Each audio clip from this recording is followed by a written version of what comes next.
You're asking about the different substrates to use, like your horse feed and those things. Yeah, so we got lots of beer spoils and kelp off the beach, and we could get some leaf mulch from under the alder bushes. And so we weren't really sure what to use to compost the IMO2.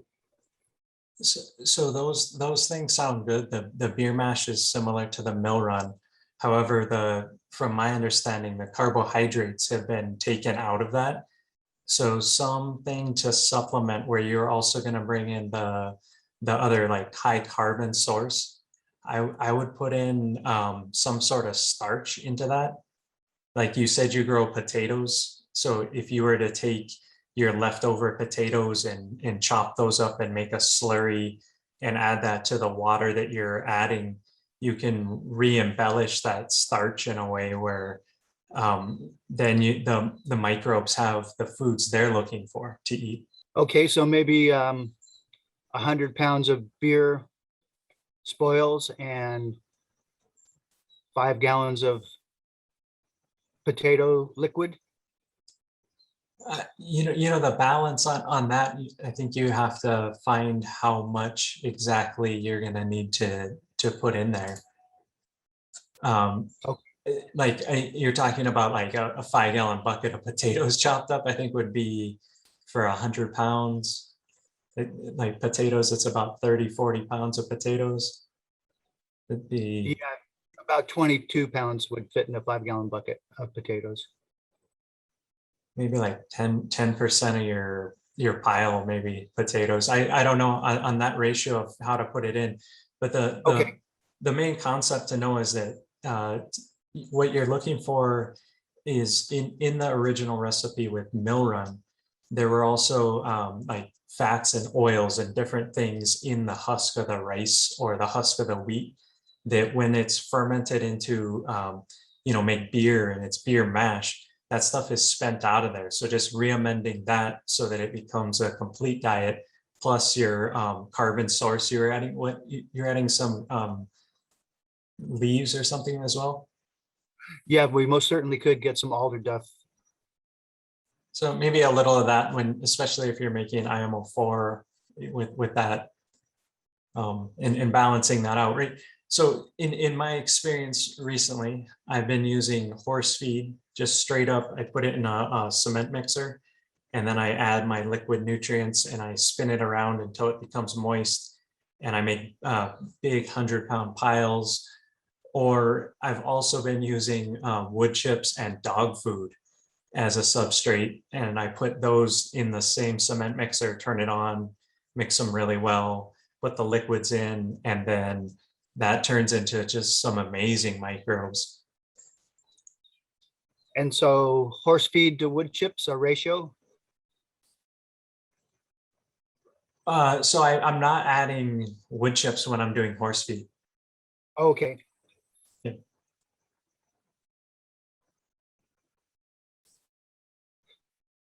And so, yeah, so I'll just play around with that and just don't let the pile get too hot, it sounds like, and we should have something turn out.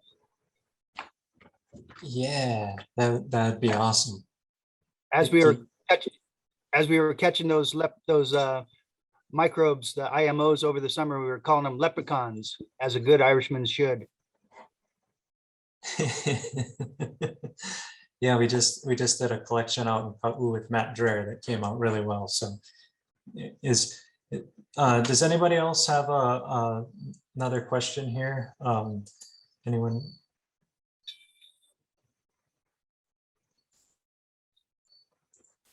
It's good to see you, Cheryl. I know, nice mask there.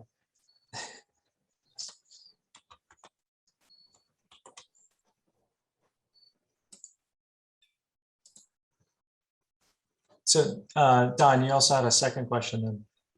Yeah, and so Angelica grows wild here, and so I didn't know the Latin name of the Angelica you're recommending for the Angelica root. I believe in the book it calls for gigans. The Angelica gigans, I believe. But I've seen Angelica growing up in the Pacific Northwest, and I've seen Mike Hubble initially when we were doing this did a few trials with different Angelicas, and there it seems to be very similar. I don't really have other experience. The Angelica I'm presently using comes from Mountain Rose Herbs, so I've been ordering it through what they offer. And because you can grow Angelica in Hawaii, but I don't grow it to a large enough degree to be able to harvest it. But it does grow wild in, I've seen it in like Arcata, California, just growing in the wild.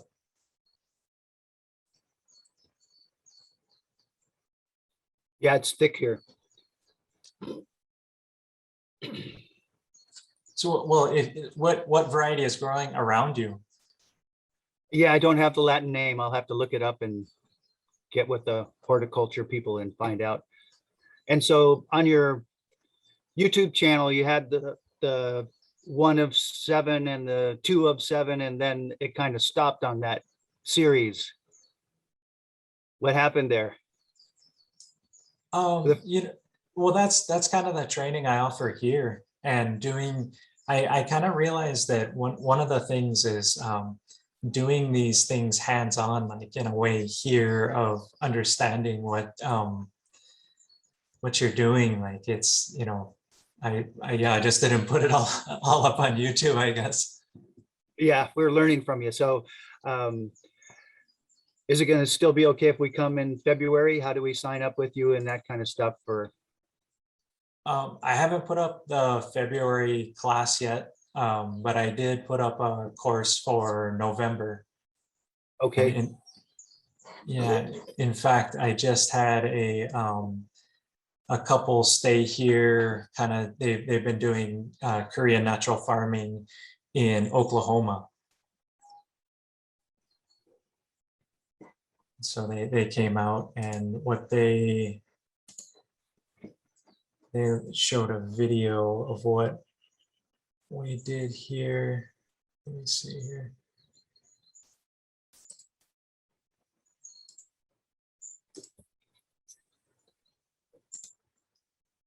So this is the video they made here.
Those are beautiful pictures.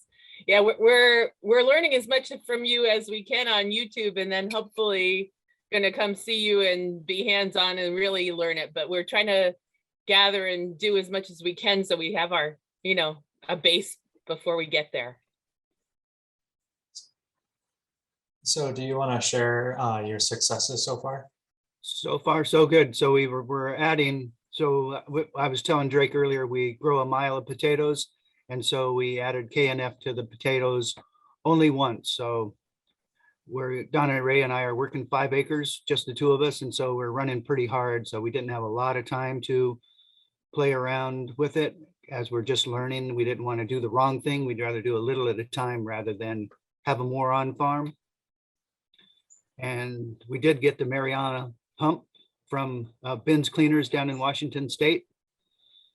So we're ready to spray, but I wasn't brave enough to spray yet this year. So we'll be coming to see you in February and learn all about it. And we grow a wide variety of mostly vegetables, but we have a lot of fruit trees actually as well. And so we want to learn about fruit tree work with KNF in particular. And we do have chickens, and we haven't been applying all of that yet. I think you did a little lactobacillus maybe on the chicken pen, but not too much yet. Super rainy summer, so they're a little bit smelly out there. We did add the KNF to all the fruit trees. We have 90 apple trees and a few cherry trees and some plum trees and apricot and peaches. So that kind of tells you we're in a microclimate in Alaska. That's lucky. I mean, being able to grow all that food and have all that diversity. And some of that is in high tunnels. So that's similar to what I've seen in Korea. Basically, what they're doing there is running like 100-meter high tunnels that are probably 10 meters wide. Maybe not that wide, but yeah, maybe. And I've seen strawberries, melons, all kinds of things growing. So does anyone else have anything they wanted to ask here? Yeah, Dean, Cheryl, Bob. Any of you guys want to chime into what you guys are getting into with KNF? Need any, I don't know, talk story about it? What's successful for you? This is Cheryl. It looks like there's some Hey, Cheryl. questions in the chat. Oh, okay. Yeah, thanks. Yeah. The last 4 weeks of bloom, focusing on inputs to promote trichome, flavonoid, and terpene development. What inputs do you recommend? So the fruits are, I recommend getting into different fruit juices. And that if you put those in, like think of the fruits you want to, those flavonoids, all those things are concentrated in ripe fruit. So making a fermented fruit juice out of that, which just means adding enough sugar so that you really get the osmotic pressure to pull out the goods. And instead of squeezing out the last bits of it, you just you just let gravity do the job, and all the juice that comes out, that stuff, you can blend it or have your own mix and on any fruit, and then with calcium and seawater, and that stuff goes right in, that's what I'd recommend for the last 4 weeks of the cannabis bloom is the fruit juice, and really get connoisseur with that. So you're saying someone here has sort of about learning about juicing the plants, and one of making a fermented plant juice recipe from cannabis, I think is like I've had that juice before. The experience of having a fermented plant juice and the difference of fermentation versus raw juicing would be an interesting study to see about, because that's what makes fermented plant juice so different, is that it's the living compounds that are in there and not like the whole plant ground up. Like, and one way I think of it is like, if this is your body and you grind me up, it's different than pulling out and having my blood come out, like bleeding me out. In a fermented plant juice, you're using brown sugar to osmotically draw just the good stuff out and leaving the rest of the junk back in the cell. And so if you're thinking of juicing it, I would definitely make some fermented plant juice from it too. Oh, the video of the farm. Oh, thank you. So that video was made by Tyler. Anyway, they just came out here to stay with us and filmed what was going on. So thought you guys could kind of get a preview of the farm. Dunga. So he's interested in lactobacillus topicals if we cannot bathe in lactobacillus. So are you aware of coconut oil and coconuts? That inside of the coconut is actually a very interesting lactobacillus. And so I believe if you were to impart lactobacillus into coconut oil and then rub that on your skin, that when you start to rub your body, and you can absorb things much better. So if you're rubbing lacto-infused coconut oil, that may be a way to use it topically. I do have, I just was infected about a month ago, beginning of actually August. I cut my foot and I got like pretty gnarly cut in the ocean. And I had some different solutions that people brought to me to put on, like tea tree oil and some other healing salve type of things. But my ankle swelled up and started getting inflamed. But as soon as I got home, I took my lactobacillus and I poured that onto the wound. And within a half hour or so, it was totally not swelling, and the pain went away and I could walk again. So I know topically, as a wound cure in the past month or so, it was able to get some kind of infection out of my foot. Just topically pouring straight lab undiluted with the sugar onto the wound and kind of rubbing it in a little bit. It works charms topically that way. Well, this next question on how do we figure out how to polyculturalize our gardens without too much aggressive competition. I may be one of the few people in regenerative ag that actually promotes monoculture. And I think polycultures are good. Like Don was saying, he has all this fruit from this diversity that he grows, but I'm actually pro monoculture, because I believe to feed today's populations, the production systems that we have that are optimized for monoculture are actually just like really good. And so to back all this up, why is because that's what I see be super successful in Korea. When I go there, it's what you're doing is it's a biological hack. And so by putting in the IMOs into the soils, what you're doing is you are tricking it into thinking there is a polyculture there, because you have this diversity of IMO that you can either water it in or top dress it on and feed it the maintenance solution, and it goes into the ground. And now you've tricked this monoculture into thinking there's a polyculture in terms of microbes.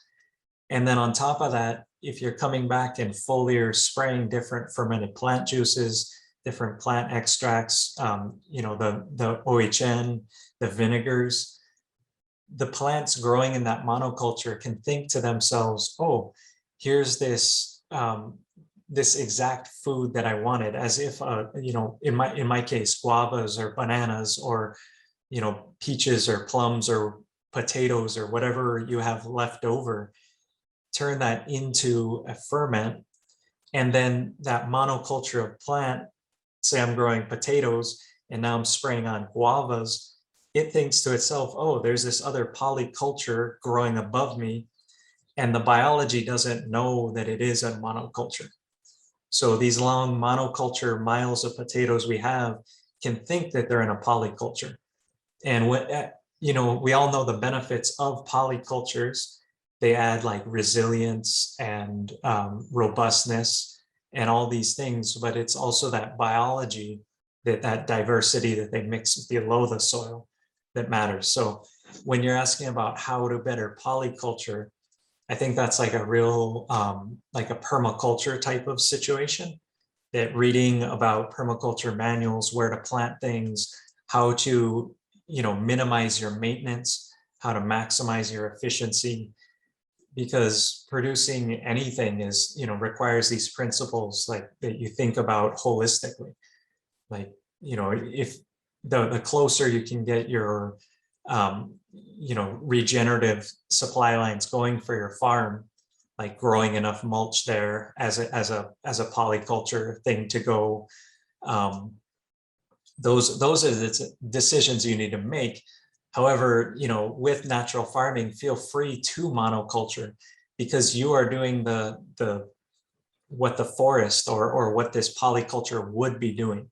You as the farmer, that's your job now, is to make sure that they feel that there is this polyculture, by replenishing the microbes when they're necessary, and really trying to establish those as deep as you can, and then continually feeding what would be there in a polyculture. So how can we develop a K through 12 curriculum to teach growing food as medicine, growing plants as medicine? I think curriculums exist. YouTube University is one. I do have my my recipe book on the website, and there are recipe books out there. Let's see here.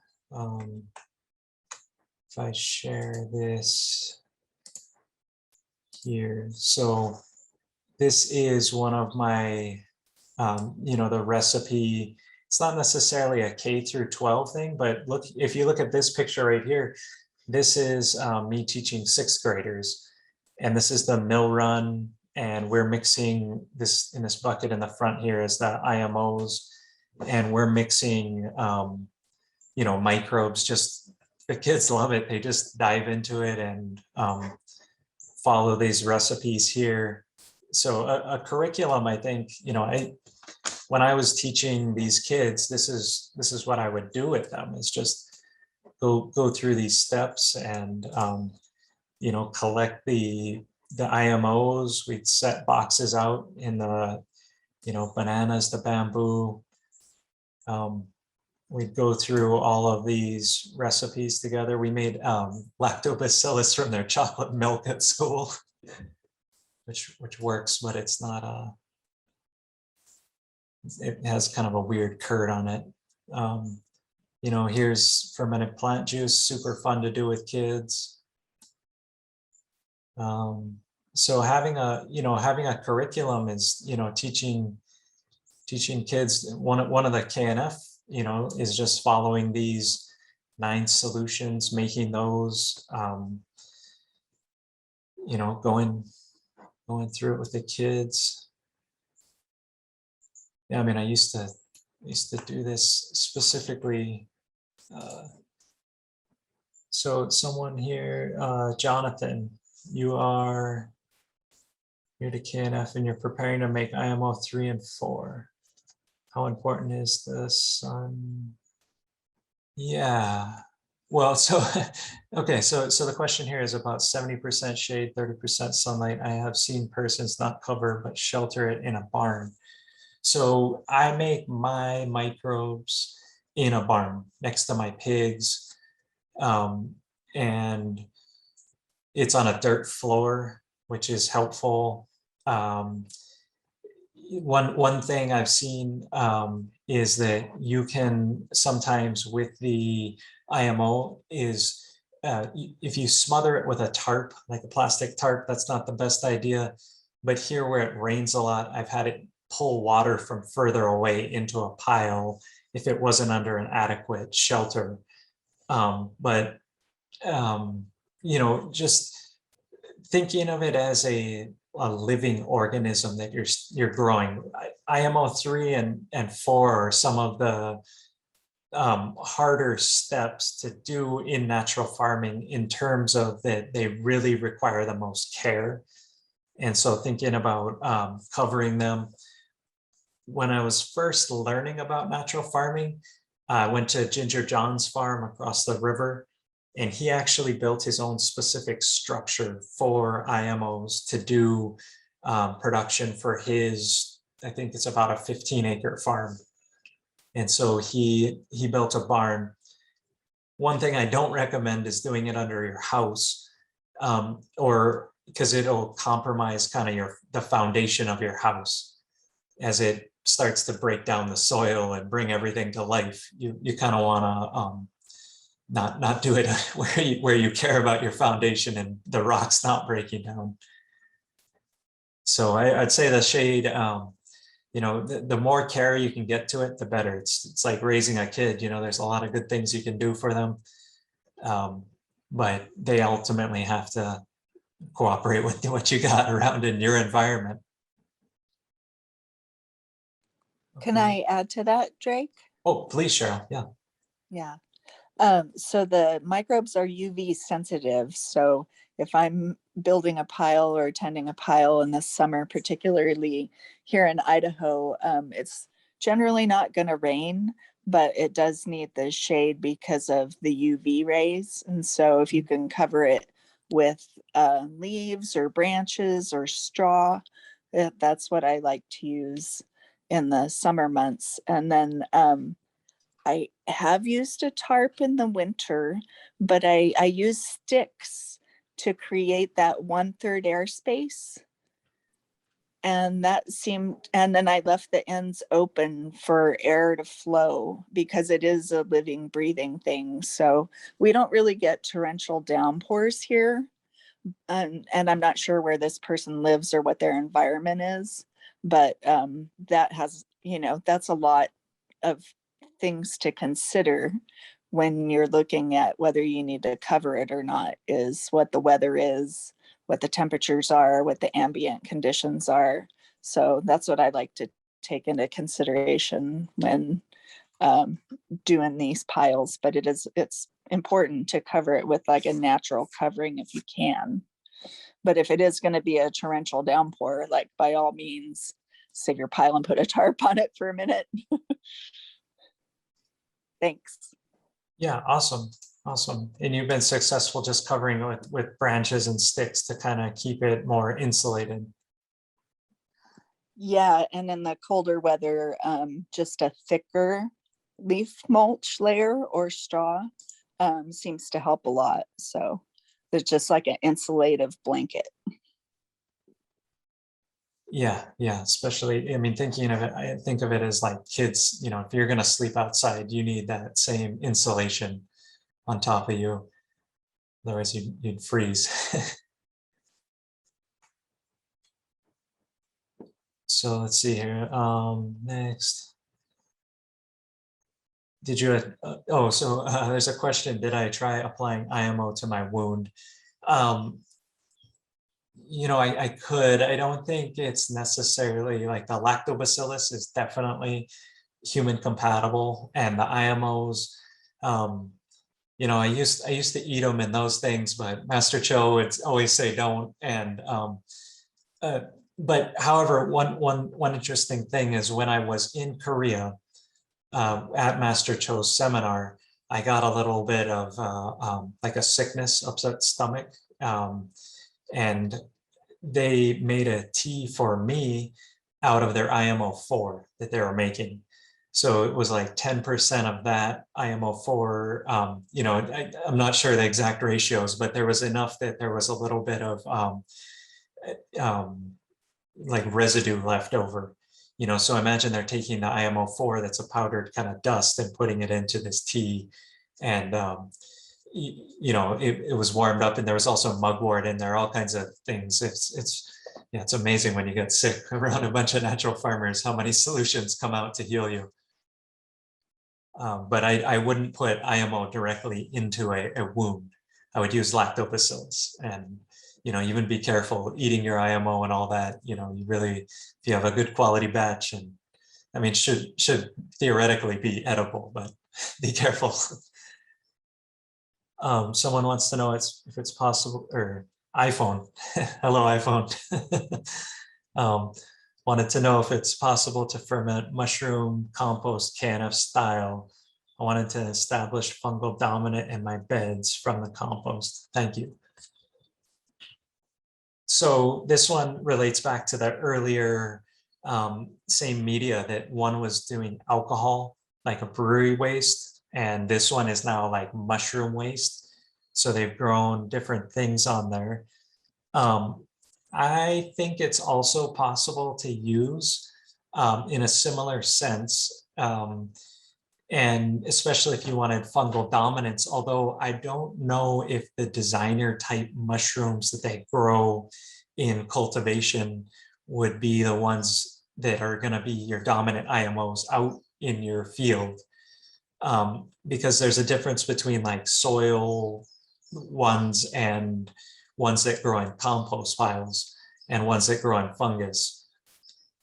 So, you're really trying to, with the IMO in both cases, is you're really trying to propagate your soil, local indigenous microbes as well, to be the the guys you want to grow.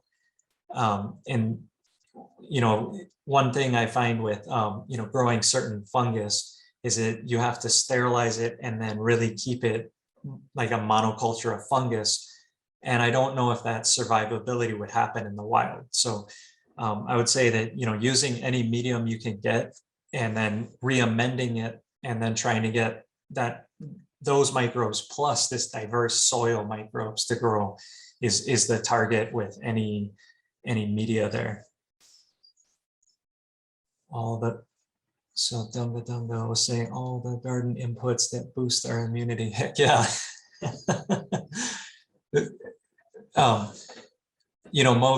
Most of these things end up in my kitchen, at least small samples of them. I do a pour off from something, and I'll this year I was drinking a Tangelo fermented fruit juice and just reconstituting that. I had a bunch of extra fruit, so I fermented it and just add a little bit to my drink, and I just feel like it's some of the best energy you can get. And so there's you're talking about rosemary, dill, fennel, star anise. Yeah, anytime you're fermenting strong herbs, though, be careful of adding those into a drink. Just like spices, you don't want a whole bunch of them, versus you could eat more fruits in that ratio. Just do use caution there. And also, once you're done fermenting these things, then all of those things there are candidates to be tinctured through like the Oriental herbal nutrient process, where you just kind of like ferment first and then do a alcoholic tincture. I would say those all have more value too. Dual root zone aquaponics, that's like a SIP system?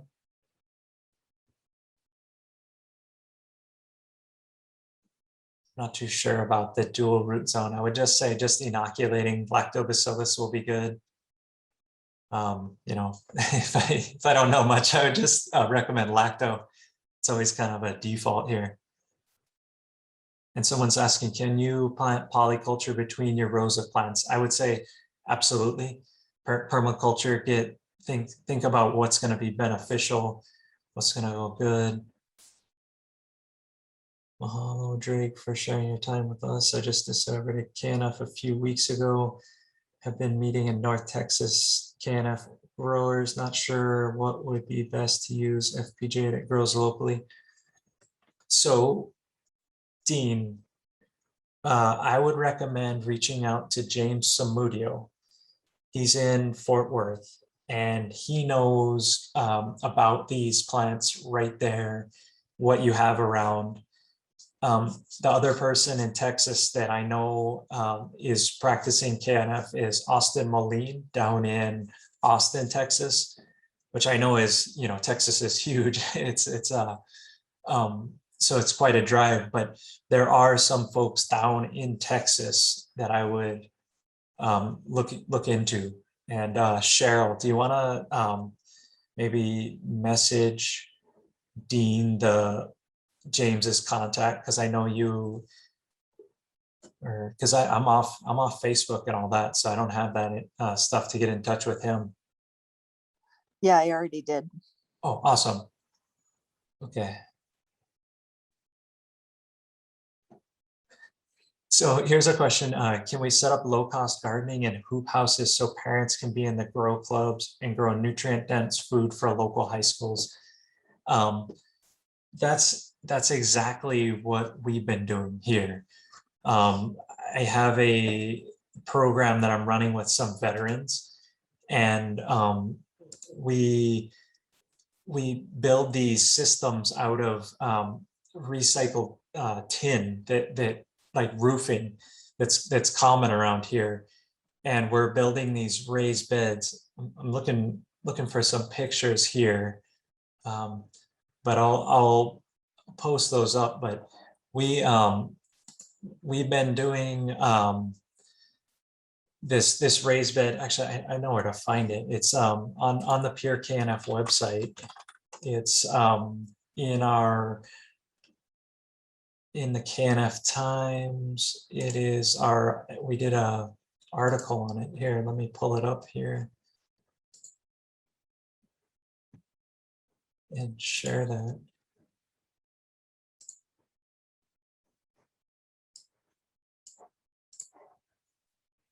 So here we go. So this system right here for raised bed gardens.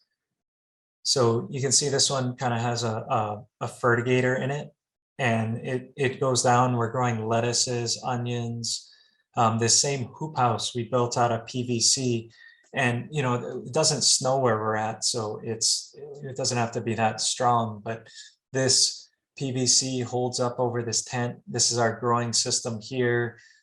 We can put natural farming things into here, but typically it's done with just a little bit of a watering can or a spray bottle that we go through these gardens and just kind of get the soil early, put the maintenance solution down, and then spray that onto the plants. And we've also been using a bunch of fish aminos and all those things in there. Just, you know, mixing up leaf solutions, grow solutions. Let's see here. Yeah, the design, you know, all this growing. There's that other picture of it, so you can see it.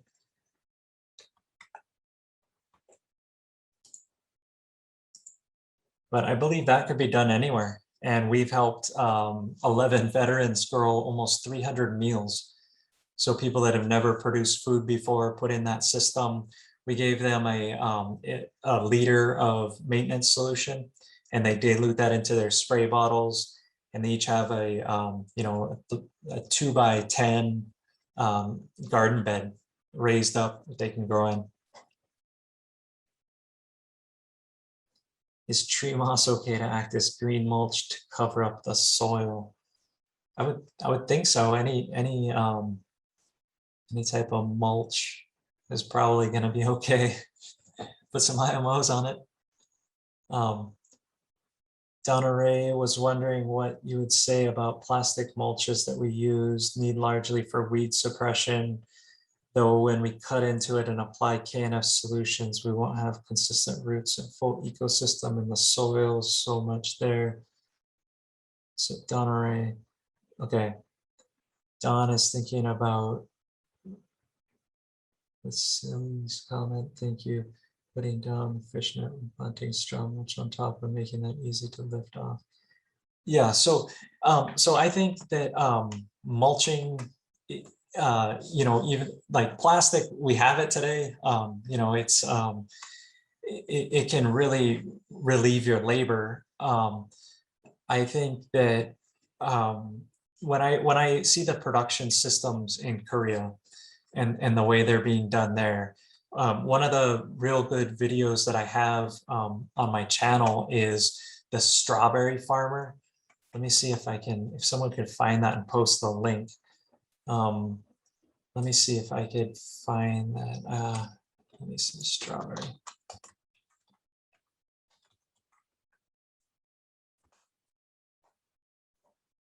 It's not going to search there. Okay. Yeah, I don't want to pull it up right now, but the strawberry farm, where basically they're using a similar like weed mat where they pop holes in it, and the strawberries are growing from the top down. And it's really about putting good microbes into your soil. And it's a matter of, you know, what I would say is the end result of everything should be good produce, and that your soil is getting richer each year, where you look at it and you think, wow, it's more fertile than it was the year before. Because when you are in that situation, you're now entered into like regenerative farming, and you're going to become richer and have more production, more stable results. You know, if any farming system you're thinking of, just try to bring that into consideration. And I know about, you know, farm labor here on my farm all the time. That's one of the major costs for me and everything is maintaining. So you know, whatever it takes, you know, I would think that that's where it is. If you could get a bunch of hay, use that. But you know, gotta either grow some mulch or figure out a wild mulch, or, you know, and then half your labor is harvesting mulch. So it's all yeah, it's best to just do systems that you can get good rich microbial soil in. So someone, Jonathan, you're asking, you mentioned a dirt floor. Is a grass area considered a dirt floor? I would say yes. You know, the grass below will probably die from the higher temperatures. And it may be sometimes hard to turn to get a shovel down. But I would say any natural floor has its own microbial zone. You'll notice when you're fermenting a IMO3 pile that you'll have a zone that's right along the soil line, and a different zone that's kind of on the surface level. And that's why it's important when you're making your IMOs to mix the pile together, because you're mixing all these zones together. So having a natural floor beneath that can facilitate that soil microbe interaction, that soil microbe zone, that's the important part, is to have that. So whether it's grass, whether it's dirt, and if you're in concrete, you can consider doing it, you know, bring in some dirt, put it down if you had that ability, or to build it in some sort of box where you build a wood structure, like a crate kind of thing that you could put your microbes in, which I don't have a ton of experience with, but I know if you look at what Pastor Lee's doing in Korea, he's turning it in kind of like a windrow compost that's bound on each side. Should find that video. It's in the chicken series. I was showing a Filipino farmer actually yesterday to make IMOs in its, you know, most best way, and natural floor and a good way to turn it is key. So the good natural farmers are really interested in their practice. For me, I don't know if anyone else finds this, but natural farming kind of becomes a lifestyle. Like I'm always thinking of the microbes. It's like ingrained in my practice. I just, you know, yeah, drink it, eat it, spread it around. Yeah, you mentioned the grass would be hard, yeah, and kill. Yeah, thanks, Cheryl. Cheryl, do you got any updates here? Last few minutes, how's it been going in Idaho? Oh, good. Yeah. And I do have some like public service announcements, I guess. Like Preston is teaching a class in Williams, Oregon this next week. It's roguenaturalfarming.org, I believe. And then Chris Trump has a class at the end of the month in Grass Valley. I just at the end of this month and the beginning of next month. And then I'm teaching a course in Lost Valley Eco Village in October 11th through 15th. So that's what's going on in our neck of the woods. And we're just getting ready to harvest some spuds and basil. I grew a lot of basil this year. And I interplanted in the potatoes. So when you were talking about polyculture earlier and monoculture, like that's just something I kind of had to learn on my own the hard way of like, it was really hard to harvest things in between the potato veg. So it looked great, you know, when it went to flower, or it looked really pretty in the row, but it was hard to maintain and harvest in the end. So I'm learning. And so next year I'm just going to do like a row of just potatoes and a row of just basil and have the pollinators. I think I'm going to alternate the vegetables with a pollinator row in between, because I did capture a lot of pests on some of the things. So I'm just trying to observe which things caught pests and kept them away from the stuff that I wanted. So that's just kind of a preventative in the beginning, you know, kind of thing. Yeah, awesome. Thanks for checking in. So Yeah. My question to you is do you notice your soil is getting richer after each successive crop? Yeah.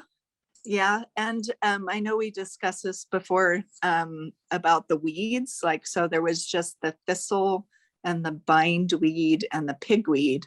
And I asked you prior about, you know, using Korean natural farming.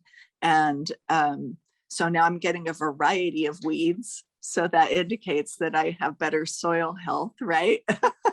I think is what we had discussed previously. But still kind of frustrating that it's like, oh, okay, I have a wider variety of weeds, which indicates better soil health.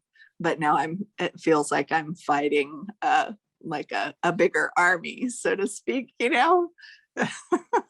Well, you know, one thing that's helped me is to change my mindset to say that instead of a bunch of weeds, a bunch of grass, really what I have is a wild grass polyculture cover crop. And so I've kind of in my farming here, tropical Hawaii, you know, grasses, all kinds of competition from all sides. Things grow here. It's as if you've irrigated your entire land. You know, think of how many things would sprout if they were well irrigated everywhere. And so, you know, instead of trying to, as I'm getting these diversity of weeds, and I notice the succession actually going up, what I've adopted now is a technique to more think of it as a wild grass cover crop, kind of roll and crimp it, and also, you know, it through a matter of, you know, like physically smashing a wild grass cover crop, and you know, and then tools to cut it efficiently and then mulch it back on itself. So take what was, instead of mowing a lawn, now I think of it as I'm going to go gather a bunch of mulch. And if you followed what I've been doing recently is pile tech. So it's been super helpful to me. And instead of spreading all my mulch out and putting it all around, I've been putting just large piles and concentrating it, and then taking the microbes and inoculating those piles and thinking of it almost as like a big, I don't know, like IMO5 pile, like in my garden, growing, and then planting concentrically around that, and then letting the rest of the weeds grow as kind of wild grass cover crop, and just cutting and throwing back in, which, you know, each person has a different setup and how they're doing it. Primarily what I've been growing a ton of lately is bananas. And a bunch of my neighbors got the Panama race wilt, and bananas are very hard to come by. But with mine, with natural farming, so far I've had great production and haven't noticed any of those symptoms at my farm. So yeah, Cool. thanks. So you're using the pile as like a hugel mound, or you said planting around the edge of it?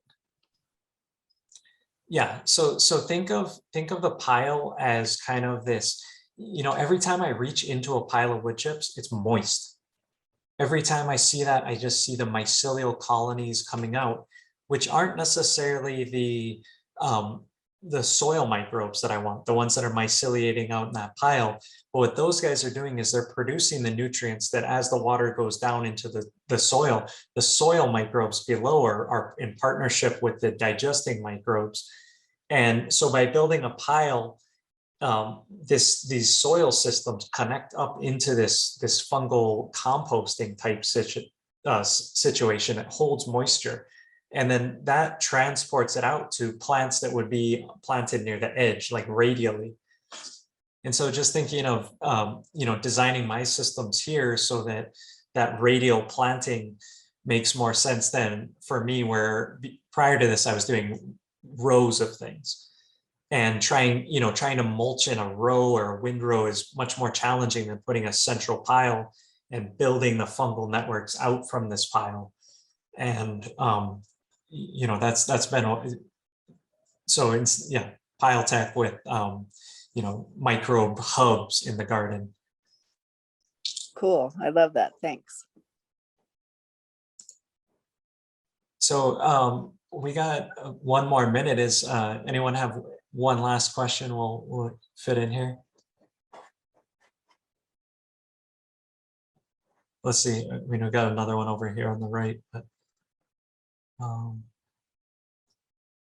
yeah, helping the veterans, man, healing on the land. That's why I do what I do, seeing people heal.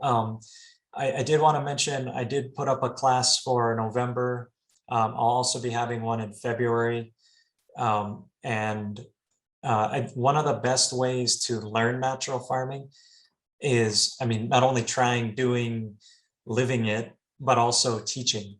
So going out, showing your neighbors how you're making ferments, starting to put lactobacillus into your washing machine, all these miracles of ways we can spread microbes to ourselves, our friends.